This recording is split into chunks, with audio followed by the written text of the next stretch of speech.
آپ پہلے اس کے اوپر کامنٹ کر دیں عمیر نیازی صاحب، پھر میں عابد صاحب سے چاہوں گا اس کا جواب. کرپشن پرسپشن میں ہمارا نیچے گرنا. دیکھیں کرپشن پرسیپشن بھی ہے اور کرپشن ایکچولی بھی ہے، ہم سب ڈینائی نہیں کر سکتے. ہم جس طرح کے معاشرے میں رہ رہے ہیں ہم نے کرپشن کو انسٹیٹیوشنلائز کر دی ہے، اور اب کرپشن کے بغیر نظام ہی نہیں چل رہا. مطلب آپ ایک کاروبار سیٹ اپ کرنے جائیں، مطلب آپ کوشش کر لیں کہ لیجیمیٹ طریقے سے آپ نے کاروبار کرنا ہے، آپ نہیں کر سکتے. اگر آپ پراپرٹی ڈیولپر ہیں، این او سی لینا آپ کو نہیں ملے گا جب تک یا سرٹن سیٹ آف پارٹیز آپ کے ساتھ نہیں جوائن کریں گی، پروجیکٹ آف ٹیک ہی نہیں کر سکتا. تھرڈ ورلڈ کنٹریز کا یہ المیہ، اور پاکستان میں یہ اور زیادہ اکیوٹ ہو گیا ہے.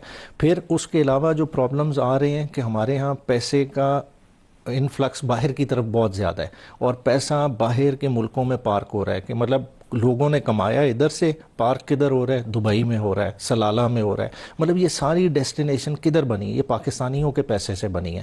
آج بھی جو انسیڈنٹ ہوا ہے لیبیا والا، جو بوٹ کیپسائز کی، تکلیف دہ ہے. پاکستانی کیوں جا رہے ہیں؟ دیکھیں 150 بندہ جو ہے ہلاک ہو چکا ہے پچھلے 4 ہفتوں 4 کے اندر. ہفتوں میں. اور یہ کیوں؟ دیکھیں کہ ہم نے اپنے جو پڑھے لکھے ہونہار لوگ ہیں ان کے لیے نارمل روٹین کا موقع ہی نہیں چھوڑا کہ وہ کسی طرح سے نارمل طریقے سے اس ملک میں جاب بھی آبٹین کر سکیں.